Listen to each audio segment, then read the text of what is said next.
Okay, once again, good afternoon. We are now on recording mode. So, what are the things that would you would like to ask or clarify? I intended this consultation to be more personal, rather.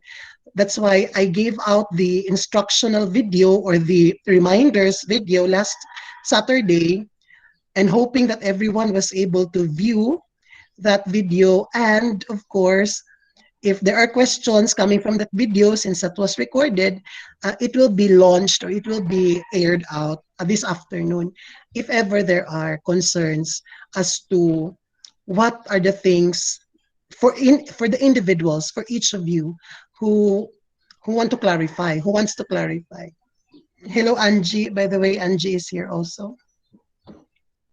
Turn, sir. Okay, so what are the things that you'd like to clarify?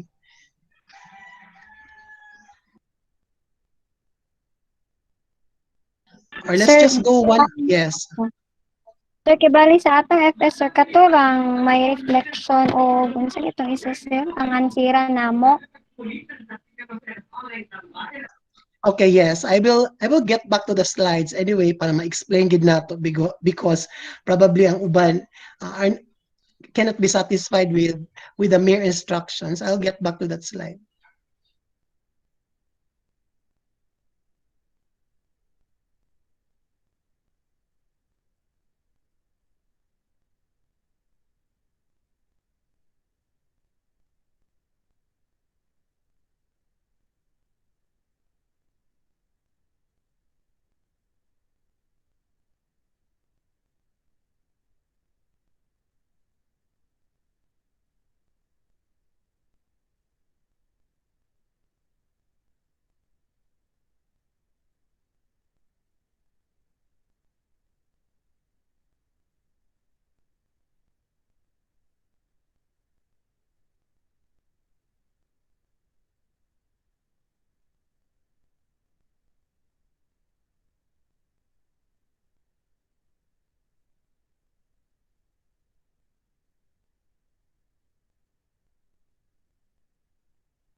Okay, so once again, good afternoon. I think we are already uh, getting a number here in our Google Meet consultation. So going back, now let me just explain.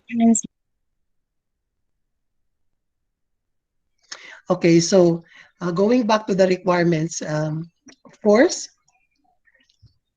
in the final requirements, part of that is the FS, okay, the FS field study. Now, I know that you have also other FS. You have other FS requirements in other subjects or modules that you have taken. Now, in our case, okay, since we are the last, no, the last two, together with assessment, of course, we are the kinatumyan of the modules. What I'm actually telling you or asking you to do, or what I'm actually giving is a sort of very, very big discount on the FS because I will not let you answer all those stuff per episode. I'm just letting you answer the final items per episode, which are reflections and the My Learning portfolio. As if you can see in the other FS episodes or in all FS episodes, you need to do a lot of observing. Okay, you need to do a lot of um, document gathering or documentation. But I know that it cannot be easily attained and obtained this time, especially with the situation that we have in the different learning areas or different learning situations. So that's why the big discount for you is that you're just going to answer, okay, those two portions per episode without even observation. Okay, this is already like I am assuming, no, assuming that you have observed something like this. That's why you can reflect on something like that. I'm taking the shortcut for FS because if I will ask you to answer even half of the episodes in full, kung pansirang ginakutanan, bisag katunga lang, let's say 5 episodes or 4 episodes na kompleto, I don't think you can finish it within the deadline or within your target timeline. So consider that as my biggest discount for your requirements, the FS, which I am only asking you to answer the last two. Now, this is only in our context, in our class. I don't know what your arrangement with your other classes, but please do not make it as a reference. Okay? Ano man. Basin mag-ingon mo nga, hala, may pakonserbalano lagi, kay katurang mga last two reflections ang ansiran, chachara naman na. Ngano man lagi katong sa FS asa, FS 1, 2, 1, 4, 3, 5, 6. Again, let me remind you, kita ang pinakalas. Ako, isa ko sa pinakalas nga subject. Katong inyong uban subjects nga na FS gi-require given nga inyo na dapat na human ang mga requirements dadto. Kay dili man to sila mga tumoy nga subjects, tumoy nga time frame. So that's why I'm giving this as a discount. So for the other subjects that you have an FS, it is up to your teacher and it is not, okay? It is not a basis nga ako nagpa-answer of reflection lang, sila magpa-answer of complete, nga naman. Nag-una man sad sila. They can demand that from you. Okay? So I hope that is clear. On our Thank you, part with the sir. FS. Okay. In short, napakabait ko kasi binigyan ko kayo ng discount. Kaya nga sir, dahil yan, thank you very much sir. Yes, sir. Thank Di you. ba? Holy Week ngayon, pero para akong Santa Claus na mimigay ng discount. Anyway, so I think that settles the FS question. Hopefully. Sige sir. Now going, yes. Anything else? Pwede ko ka-ask, sir. Yes. Kanang when ang due ng FS, sir? Thank you. The deadline for all, actually, the deadline for the second, I mean, your first semester, okay, is actually by the end of May. Okay? By the end of May, every grade should be turned in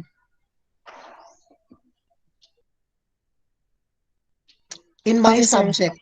Okay, in my subject, let me emphasize this. Sa akong subject lang ha, kay kita man na kinatumyan, all your other subjects will have an earlier deadline. But considering nga kita ang last two modules, of course, the end of the semester is by May. Okay?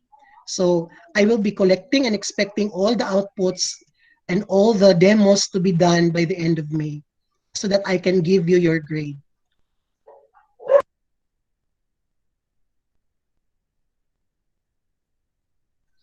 Of course, hopefully you have managed also your time that dapat karon na lang untang mga bulan ang inyong areglohon nga requirements is ang amo na lang ni Ma'am Marlene, among subjects na lang duha ni Ma'am Sumunod, given nga all the rest of the 4 are already accomplished. So it will be easier for you to accomplish. You will not wait anymore until the end of May, but probably the middle of May you can submit everything.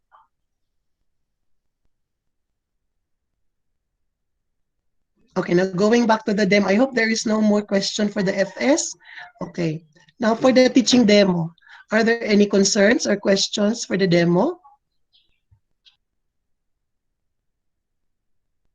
Regarding sa demo sir, ikaw lang ba ang sa isa ka room, bali ikaw lang ang mag-evaluate sa mo sir? O napailain nga instructor, facilitator? Okay, so that's a good question. Actually, in the demo, I will be the main evaluator or the main rater observer. But I also invited our program head, Mrs.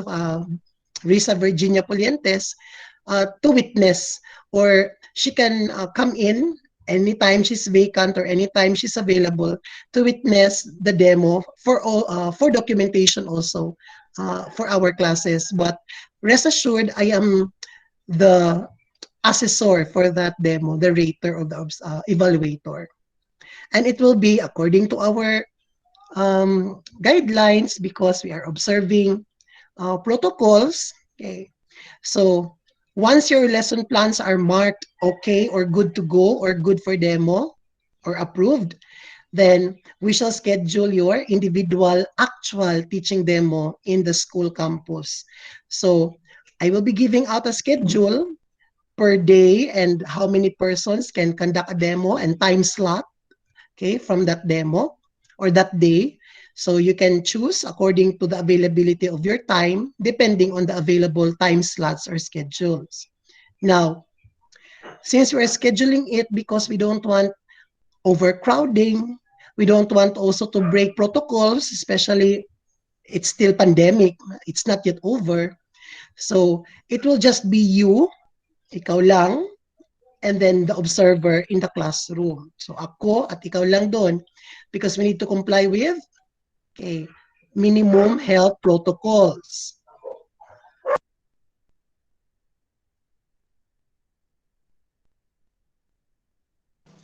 Sir,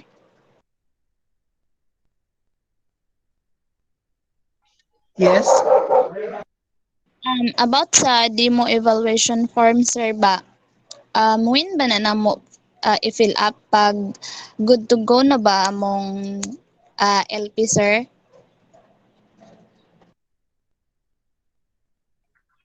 Ah, good clarification. That demo evaluation form is actually for me, okay? That will be the evaluation sheet or form that I am going to use when I will evaluate your demo or when I will grade your teaching demo. I just gave that to you so that you will know what are the criteria or what are the aspects that you will be given a rating. Okay? So, I just gave that as an advanced material para makabalo mo kung unsaon din ako mo paggrado sa inyong demo. So, that will be the basis for your grade in the demo or for your rating in the teaching demo. So that's for me to use, okay? And that's for you to know kung unsay mga aspects ang ginatan-aw sa inyong teaching demo. And just a Okay, sir. reminder, And yes. um last question na lang, sir. Napa ba tayo final exam, sir? Okay, we will no longer have a final exam. Your demo is your final performance output, meaning that is considered as your final exam. Unless, of course, if you want a final exam. But I don't think you will want a final exam. The demo itself is part of the final requirement considered as the exam. Thank you, sir. Mhm. That's another discount I'm giving you. It's Holy Week, Wala na but I'm exam, so sir? generous. Gusto mo? Gusto mo, Michael? Okay. Sir, thank you, sir. Parang Thank you, gusto thank you, mo. thank you. Mapagbigay ako ngayon. Okay. And another Thank you, thing sir. also, okay, please settle your accounts. Okay? Even if we don't have a final exam or we don't require you of a final exam, in my case, it's just a demo.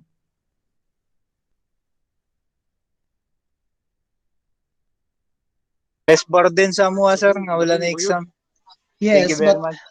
please do settle your accounts. If you want to get your documents, you cannot be cleared unless you have paid everything already. No? Ang kaandan mo gunato ka, ahera ko na exam, ahera magbayad. But settle your accounts, even if we are just submitting requirements. Copy, sir. And then as a reminder sa demo, of course, if you're going to use technology, if you're going to use any materials, provide your own. Okay? In the classroom that we will conduct the demo, there is a television set ready or that you can use. Okay? So na TV dito nga pwede ninyo makunikan kung mangita mo og magpakita mo og mga videos or slide presentations. So maura na siyang i-provide ha. Ang TV set lang sa classroom nga inyong i-conduct ang demo. But all the rest, okay, it will be okay to your responsibility. which means if you need a laptop, you need to bring your laptop. If you need extension wires, you have to bring your extension wires. If you need this particular material, whatever it is, that's up to your responsibility. Okay, so your materials also. Now, remember, you are the only one conducting that demo. Okay? Sir, pwede bang may kasama akong isa na assistant? You can bring one assistant with you. Yung tagahanda ng mga scotch tape, kung may ididikit ka, o kung may papaabot kang mga gamit. But I am not encouraging that. Okay? Some would like to say, sir, pwedeng magkasabay kami, sunod naman mi. Una si Angie, then ako ang sunod ni Angie. Pwede nga, tabangan ako si Angie mag-set up, kay pag-abot sa akong time, kay sunod man mi, siya na po'y magtabang sa ako. Well, that's still okay, but I don't encourage that one. Ano man. For the reason that, when you apply for a teaching post, or when you become a teacher, okay, kinakailangan mo pa ba ng kasama, ng assistant? Assuming nga magpa-rank mo sa DepEd, pag mag-adto mo DepEd, pag mag-apply mo, pwede di ay baliduha mag-apply. 2-in-1, dili man. Isa ra Diba? gyud, sir. Isa ra man. Oh. Sugot ka, duha ka buk mag-apply, tungal lang di magsweldo sa isa ka item. Diba? Ayaw Dili. po, sir. Dili, sir. Oh. So munang, I encourage everyone to be self-sufficient in terms of the demo. No? Mag-isa ka at patunayan mong kaya mong mag-isa. That's the measure of learning. If we can independently perform and do the tasks and the competencies.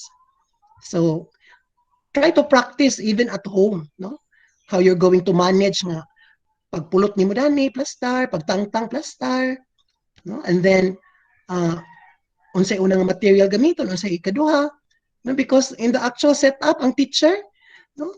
Siya raman isa sa classroom, no? Siya raman isa magmaniobra na ng tanan when you are really teaching na. So start now, no? By being independent.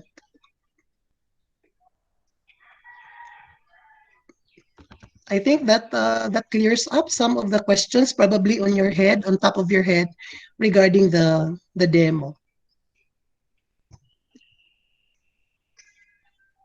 Anything else that you'd like to clarify?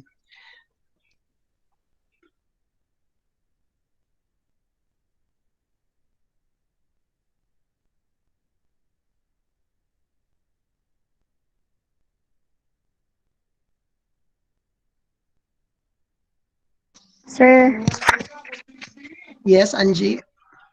ang sa outfit, sir ba? Okay, I think I indicated there. In the demo, you should have business casual or business attire. Okay, thank you, sir. Okay. Any decent attire that is not, of course, vulgar or revealing, that is worthy of being a teacher. Okay? Yes, So, sir. kung feel kayo mo mag-blazer, kabalo naman ka nga imong demo will be April and May, which is the heat of the summer. So, hala, pag blazer. But you can have a blouse. Okay? Basta lang na siya kwilyo, as long as na siya kwilyo, can have that. Or slacks. That will do. Okay? Kung wala mo yung mga smart casual or business attire, okay, a decent polo shirt, okay, will do. And slacks. Or black pants, dark colored pants. Kung magsayal, make sure ang sayal is not that very, very miniskirt. It should be knee, no? Knee length or knee level.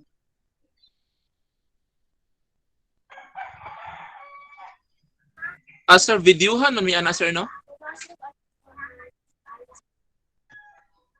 We're still trying to set up for that, okay? If that can be recorded, but it will not be for everyone, okay?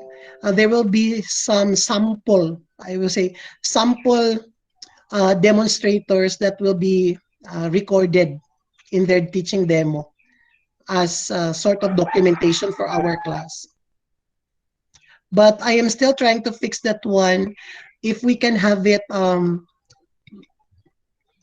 through FB Live, okay, we can set it up for FB Live so that your classmates also, even if they are not there, they can still see you or they can still witness you perform your demo.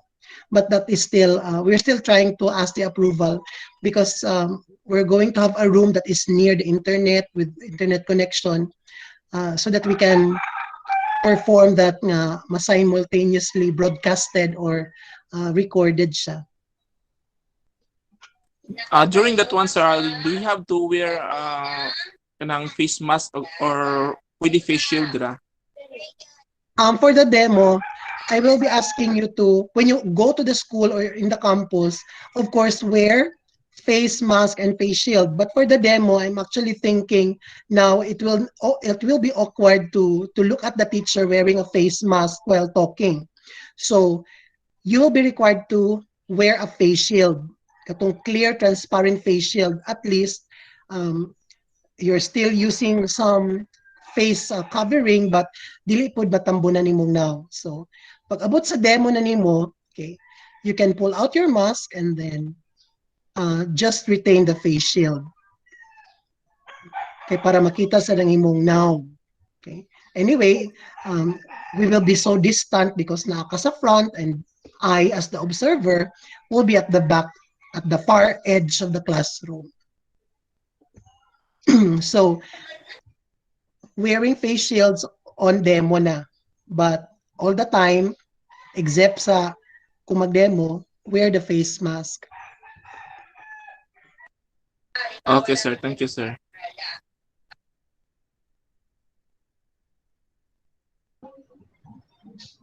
Okay, any other question or clarification?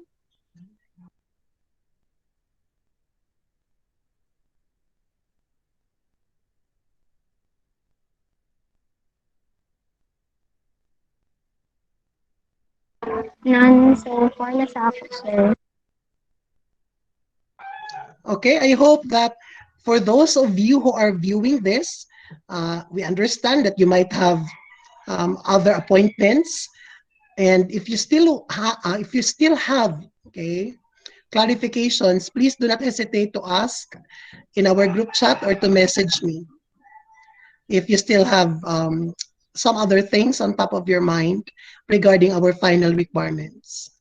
So as for those who are here, Angie, Michael, Franz, Cherry, and Isa, if you don't have any more queries or clarification, thank you so much for joining in the consultation and for being the voice of your classmates who are Thank not you po, here. sir. Yes, sir. Okay, you represent them. Thank you po, sir. Okay, so thank you so much for your time.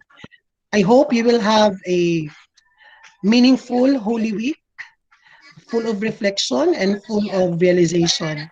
And I Likewise, hope sir. you will have Likewise. the rest of the Thank you, week sir. as holy as it is. But I know requirements are still at the back of our minds and heads. And advance happy Easter to everyone and see you around. Thank you so much. Sir, last lang Thank you, day, Thank you, sir. sir. sir. Thank you, sir. Salamat, Yes. guys. Very much, sir. Kining mag-comment raman kabalik sa katong private box, sir, no? If okay na amo ang LT, sir, no? Yes, yes, Angie.